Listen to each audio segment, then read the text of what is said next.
जय हिंद दोस्तों स्वागत है आपका आपके अपने YouTube चैनल ज्ञानदेव होस्ट में। और इस वीडियो में मैं आपको बताने वाला हूं इंडियन कोस्ट गार्ड यानी कि भारतीय तटरक्षक नाविक जीडी नाविक डीबी एंड यांत्रिक भर्ती नोटिफिकेशन 2022 के बारे में, जो कि आपका जनवरी 2023 बैच के लिए निकाला गया है। तो आप इस वीडियो को देखते रहिए, मैं आपको इसके बारे में पूरी जानकारी देने वाला हूं, जिससे कि आप इसके बारे में संपूर्ण जानकारी जान पाएंगे। अगर वीडियो को देखने के बाद में या फिर देखते हुए आपके मन में कोई सवाल कोई डाउट आता है तो आप कमेंट के माध्यम से पूछ लीजिएगा। तो चलिए बात करते हैं इसके बारे में। तो अभी जो आप वीडियो में देख पा रहे हो हमारी ऑफिशियल वेबसाइट jobsgyan.in है, इसका लिंक वीडियो के डिस्क्रिप्शन में दिया है। जैसे ही आप ये लिंक ओपन करते हैं तो आपके सामने इसकी जानकारी आ जाएगी। अगर आप यहाँ से जानकारी लेना चाहते हैं वो ले सकते हैं, और अगर आप अभी के लिए नोटिफिकेशन डाउनलोड करना चाहते हैं तो आप ऑफिशियल नोटिफिकेशन को यहाँ से इंपोर्टेंट लिंक्स के सेक्शन में आकर के डाउनलोड कर सकते हैं। तो आपके सामने यहाँ पर कुछ इस प्रकार से नोटिफिकेशन आ जाएगा, जहाँ पर आपको जानने को मिलेगा कि ये भर्ती आपकी नाविक जीडी नाविक डीबी एंड यांत्रिक के लिए निकाली गई है।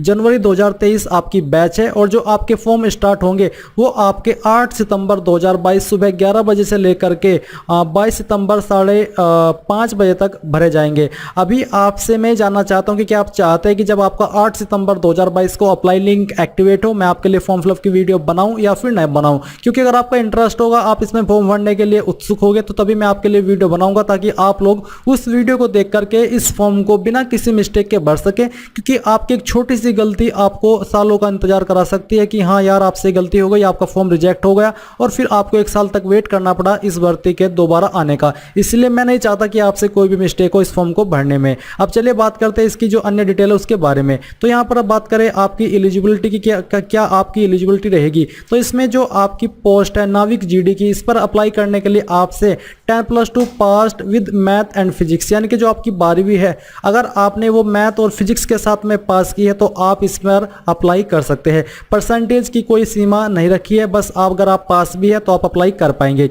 इसी प्रकार से अगर आप नाविक डीबी की पोस्ट पर अप्लाई करना चाहते तो आपसे सिंपली 10वीं पास की योग्यता मांगी है। आप चाहे आपने वो किसी भी सब्जेक्ट के साथ में पास की है, आप इस पर अप्लाई कर सकते हैं।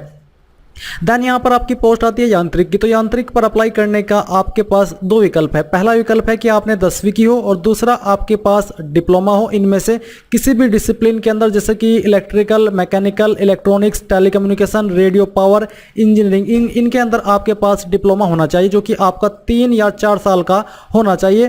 तो आप इस पर अप्लाई कर सकते हैं। अगर आपके पास 10वीं एंड डिप्लोमा नहीं है 3 से 4 साल का, तो फिर आपको दूसरा विकल्प ये दिया है कि आपके पास 10वीं हो और 12वीं हो।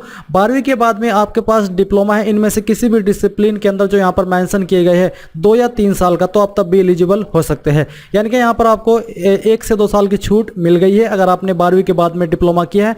12वीं के बाद में अगर आपने डिप्लोमा किया है, फिर अगर वो 2 साल का भी है, तो आप इस पर अप्लाई कर पाएंगे। तो ये आपको यहाँ पर क्लियर हुआ। अब यहाँ पर कुछ कैंडिडेट का सवाल ये रहता है कि क्या हम तीनों पोस्ट पर अप्लाई कर सकते हैं। तो हाँ, आप अप्लाई कर सकते हैं अगर आप तीनों पर एलिजिबल है क्वालिफिकेशन के अकॉर्डिंग अप्लाई करने के लिए। फिर एक सवाल आपका ये रहता है कि सर मेरे पास जो यहाँ पर ऊपर डिसिप्लिन मेंशन किए गए हैं डिप्लोमा इंजीनियरिंग के, ये वाले डिसिप्लिन नहीं है, इससे मिलते जुलते हैं। तो आप ये देख लीजिए, जैसे कि अगर आप इलेक्ट्रिकल इंजीनियरिंग है, इस पर आपकी क्वालिफिकेशन है, तो जो आपका डिप्लोमा है अगर आपका इनमें से किसी भी डिसिप्लिन के अंदर है जो इस वाले बॉक्स के अंदर दिए गए हैं, तो आप तब भी इलेक्ट्रिकल इंजीनियरिंग डिप्लोमा के माध्यम से इस पर अप्लाई कर पाएंगे। इसी प्रकार से अगर आप मैकेनिकल इंजीनियरिंग पर अप्लाई करना चाहते हैं और आपका डिप्लोमा एग्जैक्ट नहीं है, मिलता जुलता है किसी अन्य सब्जेक्ट से या डिसिप्लिन से, तो वो डिसिप्लिन अगर इनमें से कोई एक है जो यहाँ पर मेंशन किए गए, जैसे कि ship building engineering production, mechanical engineering production, mechanical engineering, तो बेसिकली आप तब भी अप्लाई कर पाएंगे। इसी प्रकार से अगर आपका diploma electronics, telecommunication, radio power engineering में ना होकर के अन्य किसी रिलेटेड डिसिप्लिन के अंदर है और वो डिसिप्लिन इनमें है जो यहाँ पर दिए गए हैं, तो आप तब भी इस पर अप्लाई कर पाएंगे। अब यहाँ पर जो आपकी एज लिमिट है उसके बारे में बात करें तो एज लिमिट के बारे में आपको यहाँ पर जानकारी में क्लियर कर दूं कि इसमें पहले तो आप यही जान लीजिए कि टोटल वैकेंसी आपकी 300 है। ये कौन सी कैटेगरी के लिए कितनी है वो आप देख सकते हैं। नाविक जीडी पर टोटल 225 पद है, नाविक डीबी पर 25 है, और बाकी आप डिसिप्लिन वाइज यांत्रिक की वैकेंसी यहाँ पर देख सकते हैं। इसी प्रकार से एप्लीकेशन फीस की अगर बात करें तो जनरल, ओबीसी, ईडब्ल्यूएस के लिए 250 रुपये फीस है। SC ST कैटेगरी कैंडिडेट के लिए कोई फीस नहीं है, ये फ्री में अप्लाई कर पाएंगे। एज लिमिट जो मैंने आपको बताया, तो मिनिमम एज लिमिट 18 साल है और मैक्सिमम एज लिमिट 22 साल है तीनों पोस्ट पर, यानी कि यांत्रिक, नाविक, डीबी। और आपका जो जन्म है, अगर आप DOB वाइज जानना चाहते तो आपका जन्म 1/5/2001 से लेकर के अगर 30/4/2005 के बीच में हुआ है तो आप इसमें अप्लाई करने के लिए एलिजिबल हो। यहाँ पर छूट भी दी जाएगी SC/ST कैंडिडेट को 5 साल की और OBC को 3 साल की, जो कि गवर्नमेंट रूल्स के अकॉर्डिंग मिलती है। सैलरी भी आप यहां पर जान लीजिए। नाविक GD की पोस्ट पर आपको 21,700 रुपये दिया जाएगा ट्रेनिंग के दौरान, और जो अन्य अलाउंसेस है वो भी आपको दिए जाएंगे।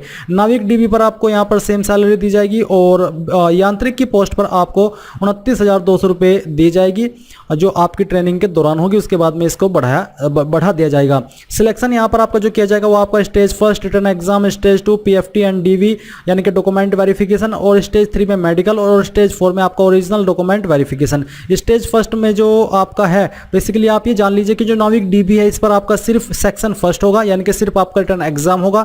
नाविक GD पर आपका सेक्शन फर्स्ट और सेक्शन 2 होगा, यानी कि रिटन एग्जाम होगा और PFT एंड डॉक्यूमेंट वेरिफिकेशन होगा।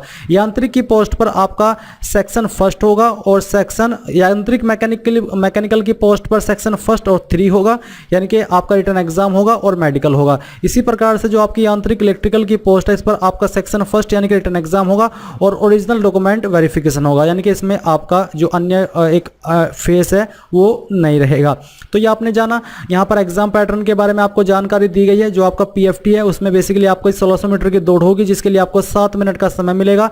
20 स्क्वाट सप्स जिनको यहाँ पर इन्होंने एक्सप्लेन किया कि उठक बैठक करनी है, 10 पुशअप लगाने हैं, और 157 सेंटीमीटर आपकी हाइट कम से कम रहनी चाहिए, चाहे आप किसी भी पोस्ट पर अप्लाई कर रहे हैं। ये सिलेबस मैंने आपको टॉपिक वाइज यहाँ पर दे रखा है, और मैंने सिलेबस की वीडियो बना भी रखी है। आप वीडियो वॉच करके भी सिलेबस के बारे में पूरी जानकारी ले सकते हैं। ये वीडियो के लिंक यहाँ पर दिए गए हैं। इन लिंक के माध्यम से आप लोग सिलेबस और एग्जाम पैटर्न की जानकारी डिटेल में वीडियो के माध्यम से समझ सकते हैं। तो यहाँ पर आपने अभी इसके बारे में जो जानकारी यहाँ पर जरूरी है अप्लाई करने के लिए वो सभी जानकारी जान ली है। अगर आपका कोई सवाल कोई डाउट रह गया है तो आप वो कमेंट के माध्यम से पूछ सकते हैं। यहाँ पर मैं आपको थोड़ी सी जानकारी और दोबारा से एक्सप्लेन करना चाहूँगा जो आपका सिलेक्शन प्रोसेस है उसके बारे में। तो सिलेक्शन में यहाँ पर आपको 5 सेक्शन दिए गए हैं, 3, 4, 5। तो 5 सेक्शन में आपको बोला है कि जो आपका सेक्शन फर्स्ट है इसके अंदर आपके 60 क्वेश्चन होंगे, 60 मार्क्स मिलेंगे, 45 मिनट का आपको समय मिलेगा। फिर जो आपका सेक्शन 2 है इसमें आपके 50 क्वेश्चन होंगे, 50 नंबर मिलेंगे, 30 मिनट का आपको समय मिलेगा। और सेक्शन 3 में आपके 50 क्वेश्चन, 50 नंबर, 30 मिनट। सेक्शन 4 में भी 50 क्वेश्चन, 50 नंबर और 30 मिनट। सेक्शन 5 में भी सेम है। और आप ये देख सकते हैं कि जैसे कि सेक्शन फर्स्ट है इसमें 60 क्वेश्चन होंगे, जिसके लिए आपको 60 नंबर मिलेंगे और 45 मिनट का समय मिलेगा। तो इसमें मैथ से 20 क्वेश्चन आएंगे, साइंस से 15, इंग्लिश से 15, रीजनिंग से 10 और जीके से 5। इसी प्रकार से सेक्शन 2 में आपके मैथ से 25 और फिजिक्स से 25। सेक्शन 3 में आपके इलेक्ट्रिकल इंजीनियरिंग, क्योंकि यांत्रिक के लिए है, उसमें आपके 50 क्वेश्चन, इलेक्ट्रिकल इंजीनियरिंग से 50 को, इलेक्ट्रॉनिक्स इंजीनियरिंग से 50 और मैकेनिकल इंजीनियरिंग से भी 50 क्वेश्चन आपके रहेंगे। तो ये जानकारी थी जो कि मुझे आपको दोबारा से क्लियर करनी थी। इसके अलावा कोई ऐसी मुझे लगता नहीं कि आपको कोई डाउट रहा होगा। अगर हाँ कोई डाउट फिर भी रह गया है तो घुमा फिरा के तो आप कमेंट के माध्यम से पूछ लीजिएगा। तो जानकारी पसंद आई तो वीडियो को लाइक, शेयर, चैनल को सब्सक्राइब अगर अभी तक नहीं किया कर लीजिए, बेल आइकन को ऑन कर लीजिए, क्योंकि जब फॉर्म फिलअप की वीडियो आएगी मैं चाहता हूं कि आपसे नोटिफिकेशन बिल्कुल भी मिस न हो। So thanks for watching. जय हिंद।